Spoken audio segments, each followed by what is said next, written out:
조 대표님 또 어떤 종목 주의 깊게 보셨나요?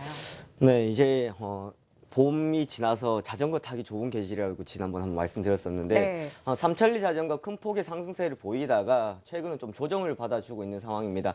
거기다 이제 실적이 발표가 됐었는데 실적은 예상치에 부합하는 수준으로 나왔습니다만은 아시다시피 주가는 먼저 선반영되었다. 기대감 때문에 먼저 상승을 했었기 때문에 차익 물량이 나왔다라고 보시면 되겠고요. 거기다가 21선까지 단기적으로 이제 이탈이 되면서 투자자들의 단기적인 매도 심리가 작용이 되면서 좀 매도 물량들이 빠져나가지 않았나라고 보실 수가 있겠고요. 거기다가 기관들의 차익 물량들도 빠져나갔었습니다. 하지만 이것이 뭐 크게 우려할 수준은 아니다라고 보시면 될 것 같고요. 추세적인 지속적인 뭐 상승 흐름은 이어갈 것이다라는 것을 우리가 좀 포인트로 두시면 될 것 같습니다. 또한 자회사 참종 레저는 실적이 좀 부진한 모습이었는데 아무래도 여행사이기 때문에 지난해 메리스나 유럽의 뭐 테러를 통해 가지고 좀 부진한 모습들을 보여줬었습니다만은 뿌레베베 인수를 통한 또한 앞으로의 유아 시장 진출, 또한 중국 시장 진출에 대한 기대감을 나타낼 수 있지 않을까라는 거 볼 수가 있겠습니다. 두 번째로 살펴볼 종목은 컴투스입니다. 어제 컴투스 게임빌 사상 최대 1분기 실적을 발표를 하면서 장 초반 좋은 모습을 보여줬습니다만은 컴투스는 게임빌과 좀 다른 모습들을 보여줬었습니다. 게임빌은 컴투스의 최대 주주로서 1분기 실적이 좋았었고 지난해 워낙에 부진했었기 때문에 지금 주가가 반영이 되고 있는 상황이었습니다만은 컴투스 같은 경우에는 좀 차익 물량이 나왔다라고 보시면 될 것 같습니다. 또한 서머너즈 5에 대한 우려가 많았었는데요. 2년이라는 시간이 지나버리니까 오히려 지금 시장에 대한 평가는 역시 대단하다라는 걸로 바뀌었다라고 보시면 될 것 같습니다.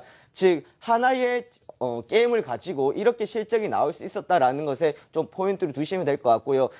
추가적으로 봤을 때는 장기 흥행과 더불어 또한 신작의 모멘텀이 나타날 수 있을 것이다라는 우리가 포인트를 두시면 될 것 같습니다. 하지만 주가가 조금 이제 차익 물량이 나온 것은 단기적인 2분기에 대한 우려가 먼저 나오지 않았나라고 보시면 될 것 같고요. 하지만 조정 줄 때마다 지금 같은 시장에서는 접근의 타이밍으로 잡으시면 좋을 것 같습니다. 황철 대표님은 또 사연 있는 종목 어떤 종목 꼽아주셨나요? 네, 최근 뭐 시장 흐름을 보시면은 대형주 보다가는 중소형주가 오히려 재미를 볼 수 있는 시장이지 않을까라고 볼 수 있겠습니다. 하지만 코스피에서 본다 그러면 수출주 조정을 주는 듯한 모습에서 잡아야 될지 아니면 떨어져 있는 제약주들을 들어가야 될지 참 많은 고민을 하실 것 같습니다. 사실 정답은 없다라고 보실 수가 있는데요. 우선은 제약주들 같은 경우에는 지속적인 하락세를 보여줬고 고점 대비해서 큰 폭의 하락세를 보여줬었습니다. 그러다가 이번 주 초였습니다. 장대 양봉들이 나오면서 전체적인 반등이 나오지 않을까 하는 투자자들의 기대를 좀 모아올 수 있었는데 그러한 장대 양봉을 해석을 하지 마시고 단기적인 하락을 우선 멈춰주는 바닥에서 박스권을 만들어주고 있다고 우리가 해석을 해볼 수가 있겠습니다. 즉 어느 정도의 방향을 틀어주려고 하는 노력을 하고 있다고 보실 수가 있는데 특히나 뭐 종근당이나 한미약품 같은 경우에는 다시금 좀 관심을 받아볼 수는 있습니다만은 시장에 대한 기대치 어느 정도 부합하지 못했다라는 점이 있겠고요. 또한 기대감에서 이제는 사실 실적으로 보여줄 때가 되지 않았나라고 볼 때는 2분기 정도까지는 좀 실적에 대한 초점을 두고 확인하고 가는 전략들이 좋지 않을까라고 보실 수 있겠습니다. 그리고 상당히 이슈가 되었었던 한미약품 같은 경우에도 역기저 효과가 나타나면서 실적이 워낙에 좋았었기 때문에 이러한 실적적인 부분에 좀 부진한 모습이 주가에 좀 반영이 되지 않았나라고 보실 수 있겠고요. 지금 단기적으로 역배열이 계속해서 떨어지고 있는 상황에서 접근을 하시려면 단기 박스권 공략으로 접근하는 전략이 좋을 것 같습니다. 그리고 두 번째 종목은 어제 장 끝나고 실적 발표를 했던 AP 시스템이었습니다. 최근 OLED 관련주들 관심은 받으나 터질 듯 터지지 않는 모습. 특히나 AP 시스템 같은 경우에는 기대감도 컸었고 백지 공시가 나오면서 수주도 상당히 많았었습니다만은 실적 발표가 나오지 않으면서 상당한 경계감들을 나타냈었습니다. 그런데 어제 실적 발표가 나왔습니다. 그리고 그와 동시에 먼저 또 백지 공시가 하나 더 나왔었는데요. 과연 이것을 우리가 어떻게 해석을 해야 되냐라는 건데 1차적으로 실적이 예상치보다 많이 좀 부진했다. 실적이 적자가 나올 것이다 라고 예상은 했었습니다만은 60억이 넘을 것이다 라고 예상하지 못했습니다. 하지만 이러한 부분을 공시를 통한 공급을 통한 이러한 부분으로 좀 만회하겠다라는 의지를 볼 수가 있겠고요. 1분기가 좋을 것이라고 예상을 했었는데 부진했다라는 것은 2분기 이후부터 반영이 된다라는 우리가 기대감을 좀 걸어보시면 되지 않을까라는 생각들을 해볼 수 있겠습니다. 그래서 오늘 같은 경우에는 장 초반 좀 변동성을 나타낼 수도 있겠습니다만은 만약에 하락이 나온다 그러면은 어느 정도의 이제 접근의 전략으로 삼아 보시는 것이 좋지 않을까라는 생각 해볼 수가 있겠습니다. 김영철 대표님 보시기에 지금 장세에서 대응할 만한 전략도 어떤 게 있을까요?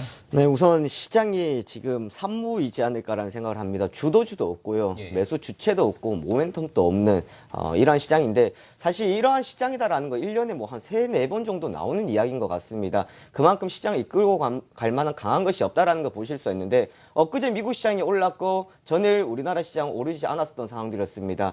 그만큼 글로벌 시장이 전체적으로도 어느 정도의 뭐 탈동조화가 나타나고 있지 않나라고 봤을 때에 그만큼 기업들 실적이 중요하다라는 것은 또 한 번 짚을 수 있는 포인트가 될 것 같습니다. 그리고 이제 분기 보고서가 발표 기한이 이번 주, 그리고 다음 주 월요일 되면 마감이 됩니다. 아직까지 실적 발표가 되지 않았던 기업들, 그리고 실적 발표가 된 기업들, 과연 어떠한 것을 선택할 것이냐라는 건데요.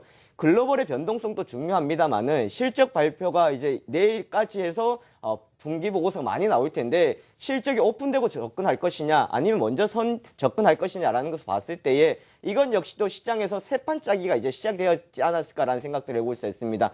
전체적으로 이제 리셋이 되면서 그 전에 갔던 것은 잊어버리고 새로운 것에 우리가 좀 접근을 해야 되는 상황인데 이러한 실적이 좀 초점을 두시면 될 것 같고요. 그리고 코스피 쪽으로 본다 그러면은 뭐 화장품 업종에 우리가 관심을 두고 보시면 될 것 같고 코스닥 쪽에서는 계속해서 언급이 되었던 뭐 엔터주들이나 게임주들 그리고 OLED 관련주 쪽에 우리가 초점을 맞추고 접근하신 전략이 유효하겠습니다. 네, 두 분 공통적으로 코스피 시장의 화장품, 코스닥 시장의 엔터주, OLED 관련주의 긍정적인 시각 또 유지를 해주셨습니다.